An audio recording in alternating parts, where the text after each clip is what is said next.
ছাত্র জনতার তীব্র আন্দোলনের মুখে পদত্যাগ করে সামরিক হেলিকপ্টারে করে দেশ ছেড়ে পালিয়েছেন শেখ হাসিনা। আপাতত তিনি আশ্রয় নিয়েছেন বন্ধুদেশ ভারতের নয়াদিল্লিতে।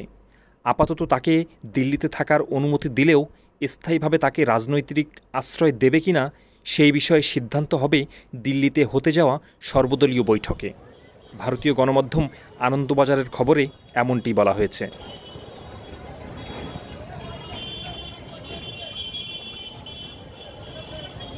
সর্বদলীয় বৈঠকে বাংলাদেশ নিয়ে ভারতের কী অবস্থান তা সব সংসদ সদস্যদের জানিয়েছেন জয়শঙ্কর। তার বক্তব্য অনুযায়ী আপাতত ভারত হাসিনাকে কিছুদিন সময় দিতে চায়। এরপর শেখ হাসিনা তার ভবিষ্যৎ পরিকল্পনা কী তা তিনি ভারত সরকারকে জানাবেন। সেই ভাবনা চিন্তার জন্যই তিনি সময় নিচ্ছেন। হাসিনার পরিকল্পনা জানার পর পরবর্তী সিদ্ধান্ত নেবে নয়াদিল্লি।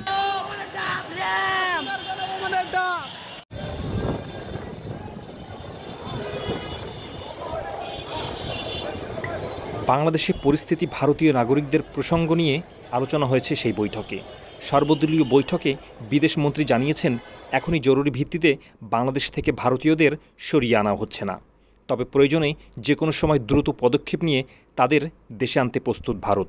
আস্তে আস্তে আমাদের দেশ দ্বিতীয়বার স্বাধীন হয়েছে, কেননা আমাদের স্বৈরশাসক মাননীয় না প্রধানমন্ত্রী শেখ হাসিনা পালিয়েছে। তো আজকে আমরা অনেক খুশি তার এই যে দেশ পাঠানোর হিসাবে, আর পুরো দেশবাসী আজকে অনেক আনন্দিত। এটা ভাই প্রধানমন্ত্রী কার্যালয় থেকে নিয়ে আসছি। প্রধানমন্ত্রী কার্যালয় আনছেন কেন ভাই?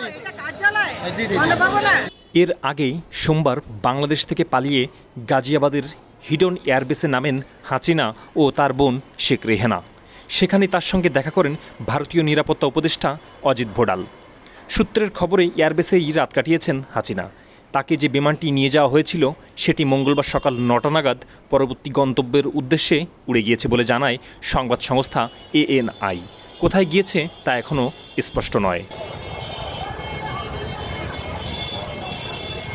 একটি বিশ্বস্ত সূত্রে বলা হয়েছে, শেখ হাসিনা লন্ডনে চলে যেতে চান, কিন্তু ব্রিটেন থেকে এখনও মেলেনি সবুজ সংকেত। অন্য কোনো দেশে যাবেন কিনা সেই ভাবনা চিন্তাই চলছে।